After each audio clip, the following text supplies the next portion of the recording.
the Comox Valley, located on the traditional unceded territory of the Comox First Nation, the traditional keepers of this land. Beautifully located between mountains and the ocean in the middle of Vancouver Island, in Canada's most western province of British Columbia.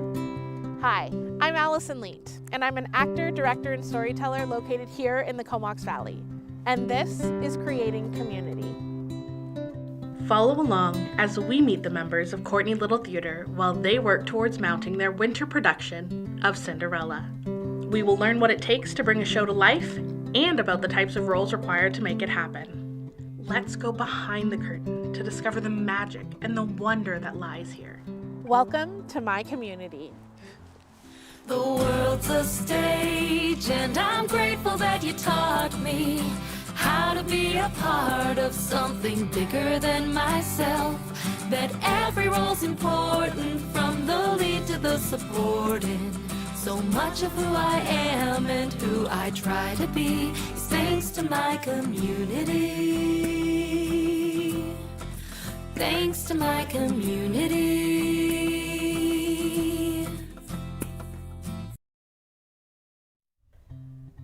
Over the course of this documentary, we have delved into the heart and soul of community theatre, uncovering its power to move, inspire, and unite us all. We have explored the magic behind the scenes, the tireless rehearsals, the moments of doubt, and the exhilaration of opening night. As we near the end of this series, I want to share with you why I felt the story needed to be told. Join me in cherishing these moments and carrying the flame of creativity, resilience, and connection in our everyday lives and communities.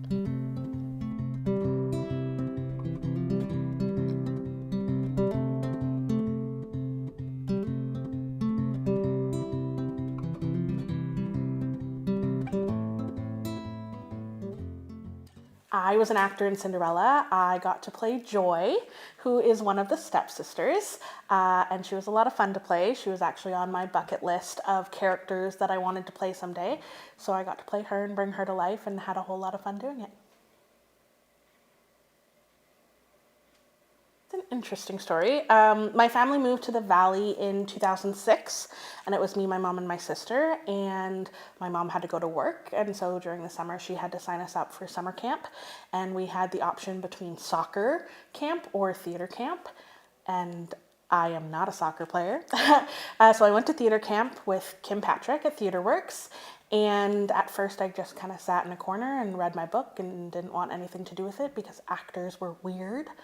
But after day one, I got bit by the bug and it kind of went from there. So took classes with Kim. Then I went on to do shows with Rainbow Youth Theatre and Courtney Little Theatre. Went on to get a degree in theatre from the University of Victoria. Went to film school. Moved back to the Valley. Opened a studio. And now I continue to do shows here.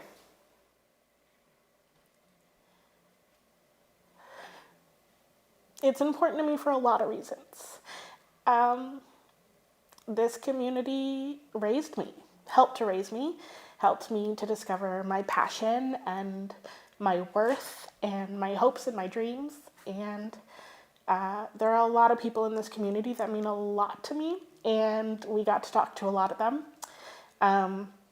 Val McDonald wrote me reference letters to get into theater school. Brian Mather cast me in my very first lead. Lori Mazie brought me on improv trips in high school. Lisa Williams taught me in high school. Barb Vermette has made props for every show I've ever done. These people are incredible, and they're important, and they're trusting and loving and caring, and we're so lucky to have them. I got to sit down with a bunch of really cool women making the show, making the documentary, and it was such a heartwarming experience. I got to sit down with Sherry Jakovic, who's president of Courtney Little Theatre, and Teresa Coates, who's president of Rainbow Youth Theatre, and Kim Patrick, who is the founder and runs TheatreWorks, and then of course Kate Morrison, who is the vice president of Three-Legged Dog. And I think they, better than anyone, can share the importance of this community and how it helped to shape them and shape the lives of people that they know and help to create a safe space for everyone. which I think is pretty darn cool. So I said to him, this is your first show. How are things, What's your take on all this theater business? And he's like, oh my God, Teresa, I found my people. Well, I burst into tears. I mean, that's what it's all for, right? Is just being able to nurture those kids who don't quite feel like they fit in somewhere. Don't cry. Like when we do a show, like an adult show, there's so many of us that grew up, like Kim said, with sort of the rainbow model from when did they start, the 80s? 88, where it was so much about everyone being welcome and bring what you can, and that sort of atmosphere stayed. It's still like that, I think. And so many of us grew up with that. So now as adults, we do adult theater, and there's still that lovely feeling of, come as you are. And, when we do shows with adults now, we get lots of adults that are new to the Valley that have done theater or maybe not done theater and saw an advertisement for auditions and were like, oh, I'd like to try that. And there's still something so beautifully welcoming about adults doing theater and welcoming new adults to the fold, because we all sort of turn into those teenagers again the minute we're doing rehearsals. That's right. Yeah. So you just kind of revert, but you're still going, oh, there's somebody new to play with. Yeah, and then by the end of it, they're part of the fold and they come back every time, and there's something really lovely about that. Well, I know for myself, at one point, a dozen years ago, I was laid off very quickly just before Christmas. We were in the middle of a show, and it was very, very hard for me. I mean, even though, it was a job, right? A few people in the community theater arrive at my door with like bundles of gifts for my kids. Like, it's just like these people are like kind.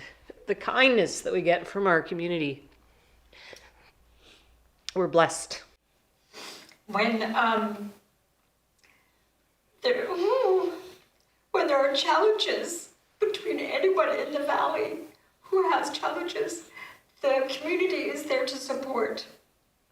And when I had the situation where I thought I was going to lose my voice, the community that rallied is beyond. And you have to cry, because, how many people get to see their life work in person, and to be acknowledged for that before you're dead. So, I can croak any moment now and it'll be fine. Not this moment, though.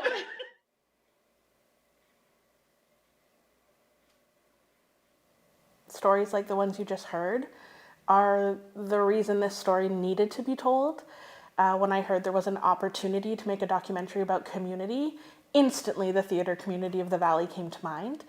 And the stories that you heard are shared by hundreds of people who grew up in the Valley over the last 40 years, 50 years. And each one of them has a story just like that, just as moving, just as touching, just as important, just as funny as the ones that you heard. And I knew that those stories had to be shared, but I also knew that those stories had to be captured so that we could keep them and we could share them in the future. I think it was important for me to showcase all the hard work that goes into making a show. I think audiences are so lucky to go to the theater and to see this beautiful piece and to experience that magic of theater, but not a lot of people know how it's created or why it's created or the story of the people behind it. And I think that's super fascinating. And so for me, it was all about showing that there's a place for everybody. You don't have to want to be an actor and be on stage singing and dancing. You can be like Bruce and you can build sets, or you can be like Phyllis and stage manage. And there's somewhere that no matter what you do, there's a place for you, there's a community for you. And I think now, especially in the world, everyone needs a little positivity and everyone needs someone that they can lean on and a community to uplift and to support them. And I kind of just wanted to show that we're here and we're always welcoming of anyone who wants to join us. I knew there would be support from our arts community, but I didn't know how much support there was going to be. The amount of people who reached out with photos or stories or pieces of history, or if you need anything, if you need a coffee run, if you need a backdrop, if you need a place to hold an interview, it was insane, the amount of people that reached out. And the people that I reconnected with, people who I haven't spoken to since high school, people I haven't done a show with in 12 years, and all of a sudden, hey, can I use this photo of you? Yes, please use this photo. I'd love to be a part. Let me know what's happening. That surprised me. I knew it was going to be there, but I couldn't imagine how grand that was going to be.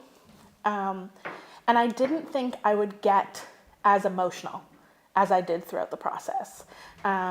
Watching the show over and over again, and watching friendships form and relationships deepen, and people just be passionate about what they were doing. It's very cool to get to experience it while you're in it, but getting to witness it from the outside was just this emotional wave that I wasn't expecting. For years, I've kind of spent my time doing the shows and being there and connecting in that way, but getting to replay it back, right? You open a show, you close the show, it's over, you move on to the next one. But here we are months later, and I'm still experiencing that show. So it's almost like I never had to say goodbye to it, which is crazy and weird, but really fulfilling. Something really cool also happened during the making of this documentary that I didn't really expect to happen. But a lot of my crew members, a lot of my behind the scenes people on this project actually grew up in our theater community. I did shows with them when I was younger. We have Sam, who did our sound, and Katie, who was our director of photography, and Katie's sister Joey Clarkson actually wrote and performed our theme song for us. So it very much felt like a full circle moment, getting to make something about community theater with the first friends that I ever made doing community theater. Pretty cool. I think a lot of people would be surprised to find out that their communities probably do have a community theater group of sorts. Sometimes it can be hard to find. It's a little bit of a hidden gem, but it's probably there, and you just need to find them and guarantee they're going to welcome you with open arms.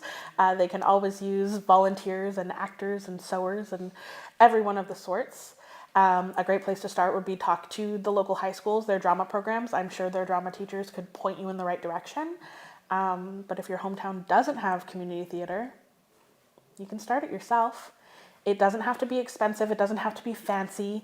You can write the show yourself. You can costume it from your own closets and use props from your home. But I think what it's really about is just bringing people together for a common cause, a common celebration, a common project, getting people to work on things that inspire them and make them want to grow and learn and build those friendships. It doesn't have to be big. It doesn't have to be grandeur, but of course it can grow. And that's what I think they should aim towards and people should look for, especially if you're seeking community. I think mirroring the other guests on our show, I would say just do it. But that couldn't be more true. I think sometimes our fears and our anxieties can hold us back. But I promise you, if you take that leap and you join a theater community, your life will be changed forever in the best possible way. Well, I think there's parts of everything that I really love. Auditions, I love kind of meeting the characters for the very first time. Rehearsals, I love bonding with the cast and meeting the director and their style. Opening night, incredible energy, cannot be beat. That feeling is incredible. And then closing night is very special. Closing night is kind of where my heart lies in it. It can be viewed as kind of sad. The show's coming to an end. We're saying goodbye to our characters. We're saying bye to the show itself and to this world that we've created.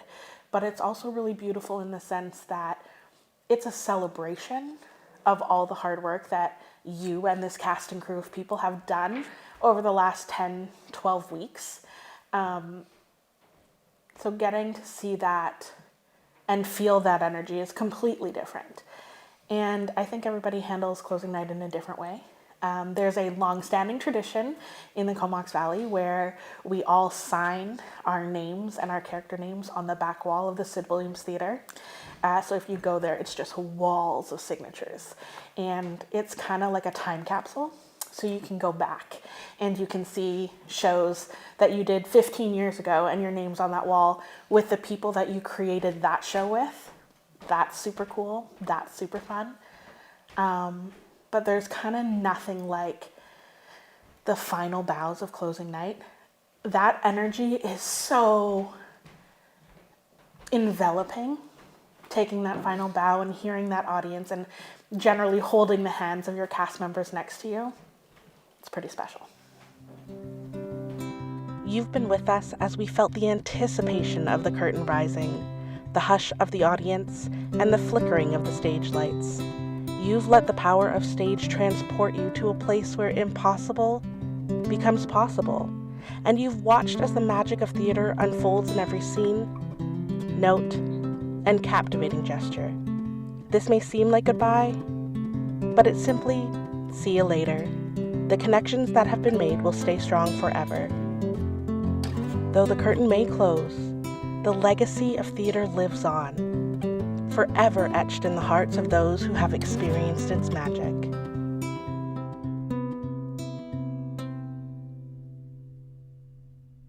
We thought that we were only learning how to entertain, but growing up I've realized just how much more we gained. The world's a stage, and I'm lucky that you taught me how to be a part of something bigger than myself. That every role's important, from the lead to the supporting. So much of who I am and who I try to be is thanks to my community. Thanks to my community.